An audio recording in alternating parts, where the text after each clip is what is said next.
8h14 sur Europe 1, Alexis de la Fléchière. Vous recevez maintenant Hervé Morin, président de la région Normandie, président des centristes et ancien ministre de la Défense. Bonjour Hervé Morin. Bonjour.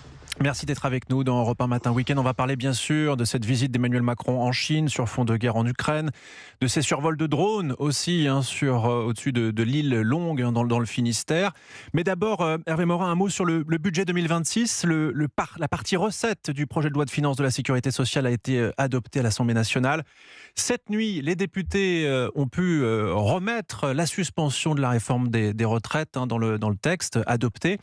Est-ce que c'est une bonne chose, Hervé Morin, que ce volet recette du PLFSS 2026 a été adopté et cette suspension de la réforme de retraite réintroduite, donc est-ce que c'est une bonne chose également pour les Français ? Écoutez, ce qui est clair, c'est que on nous raconte que ce gouvernement et ses concessions faites au Parti socialiste, on est quand même dans un modèle où on a le PS qui est en dehors du gouvernement, mais un budget de la sécurité sociale qui est un budget de gauche. Et on voit bien qu'on nous raconte que tout cela doit être adopté au nom de la stabilité, alors qu'en fait, l'ensemble de ce débat, de ces taxes, de ces surtaxes, de ces contributions additionnelles et de la suspension de la réforme des retraites ne crée que de l'instabilité.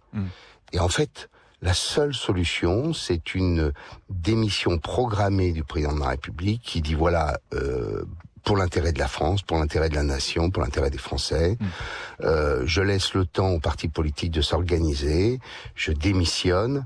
Et au printemps prochain, nous aurons des élections présidentielles pour que nous ayons à nouveau des institutions qui soient debout avec un président de la République ayant une majorité et pouvant mener les réformes dont la France a besoin. Le maire du Havre que vous connaissez, j'imagine. Oui, je l'ai vu hier. Voilà, Édouard Philippe qui a appelé, ça a pu surprendre les députés à ne pas soutenir le budget. Pour Édouard Philippe, le maire du Havre, donc il y a deux choses qui ne passent pas, la suspension de la réforme des retraites et la hausse de la CSG sur les revenus du capital. Vous partagez, puisque le président de la République ne veut pas démissionner pour l'instant et ne veut pas donner aux Français une nouvelle élection présidentielle. Est-ce que vous soutenez Édouard Philippe dans cette démarche sur la suspension de la réforme des retraites ? Alors, pour tout vous dire, on s'est vu hier pour un salon de l'orientation au Havre et je disais que il avait raison. Il a raison, et je le dis aussi aux députés républicains, mes amis, et aux députés et sénateurs centristes qui sont au Parlement, je leur dis, on peut pas dire aux Français voilà, il faut prolonger la durée du travail. On voit très bien que le régime des retraites est profondément déséquilibré. Tenir ce discours depuis des années. Prôner la réduction de la dépense publique, alors qu'en vérité, il y a toute une série de dispositions nouvelles qui créent des dépenses nouvelles. Prôner un peu de modération fiscale.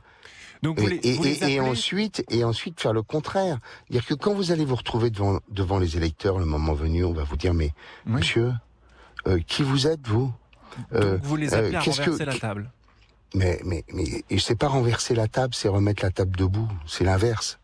C'est faire en sorte que notre pays retrouve de l'équilibre et de la stabilité et que les Français puissent s'exprimer. C'est aussi simple que ça. Donc, juste d'un mot pour terminer sur le budget. C'est moins mauvais pour les Français, justement, de retourner la table, comme je le disais, plutôt que d'avoir un budget avant la fin de l'année. Mais vous voyez bien que là, la question que vous me posez est une question qui ne répond pas au problème. Le problème, c'est qu'on a un pays qui est dans une situation de déficit d'endettement croissant et dont l'endettement va rester croissant l'année prochaine, compte tenu de l'ensemble des folies fiscales et des dépenses nouvelles, alors qu'on a au contraire besoin de remettre le pays sur la bonne voie. Et ça ne peut passer que par une stabilité politique qui n'est liée qu'à un nouveau round électoral. C'est aussi simple que ça, dire aux Français, il vous faut une loi de financement de sécurité sociale. Mais oui, mais laquelle ? Il vous faut un budget, oui, mais lequel, avec des contributions nouvelles qui vont encore un peu plus animer l'économie française ? Vous voyez bien que tout ça ne marche pas. Hervé Morin, vous êtes ancien ministre de la Défense. Je voulais bien sûr vous faire réagir sur le contexte international. Emmanuel Macron revient de Chine où il a tenté de convaincre Xi Jinping d'agir pour mettre fin à la guerre en Ukraine. Mais la Chine, est-ce que c'est pas un peu utopique tout cela ? La Chine peut-elle vraiment tourner le dos à Moscou ? C'est surtout que on constate quelque chose d'assez simple, c'est le déclassement européen, mais ça c'est malheureusement pas nouveau. C'est que aujourd'hui, la question pour la Chine, c'est d'abord la question de sa confrontation avec les États-Unis.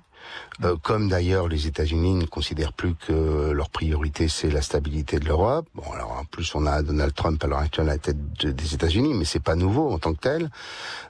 Et au bout du compte, on voit bien que nous Européens, il nous faut d'abord et avant tout. Alors comment on peut peser dans la balance? On peut peser en ayant de la volonté.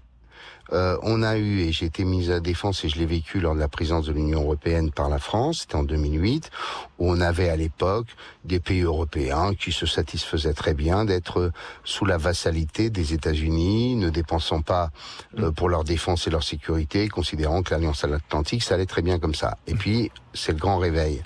Alors, il y a des gens, il y a des pays qui ont fait des efforts énormes, comme l'Allemagne, qui est en train de se réarmer considérablement.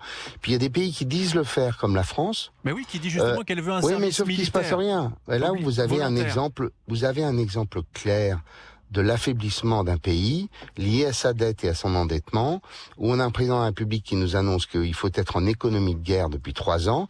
Et si vous posez la question aux sous-traitants de l'industrie de défense, comme je l'ai fait auprès de la cinquantaine d'entreprises qui sont en Normandie, vous constaterez qu'il n'y a pas un euro de dépenses militaires supplémentaires pour ces entreprises, et donc de capacité à pouvoir aider l'Ukraine en cas de défaut des États-Unis pour continuer à se défendre si les Russes ne sont pas raisonnables. Hervé Morin, un mot quand même sur ces drones qui ont survolé l'île Longue dans le Finistère, alors que sont situés à cet endroit-là très précisément quand même nos sous-marins nucléaires. Est-ce que ça vous inquiète, vous, ancien ministre de la Défense, de voir ces drones survoler cette base française? Ce qu'il faut savoir, c'est est-ce que s'agit d'une provocation ou d'une ingérence étrangère? Alors, a priori, non.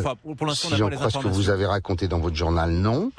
Ce que j'espère, c'est que surtout on va être capable très vite de savoir qui conduisait ces drones, qui les pilotait. Est-ce que c'est un original qui a voulu faire le malin, ou au contraire il s'agit de quelque chose d'inquiétant. Mais en même temps, il existe des dispositifs de sécurité autour de l'île Longue qui sont extrêmement significatifs. Bon, il faut prendre tout ça en tout cas avec beaucoup de sérieux. Merci beaucoup Hervé Morin d'avoir été avec nous ce matin, président de la région Normandie, président des centristes et ancien ministre de la Défense.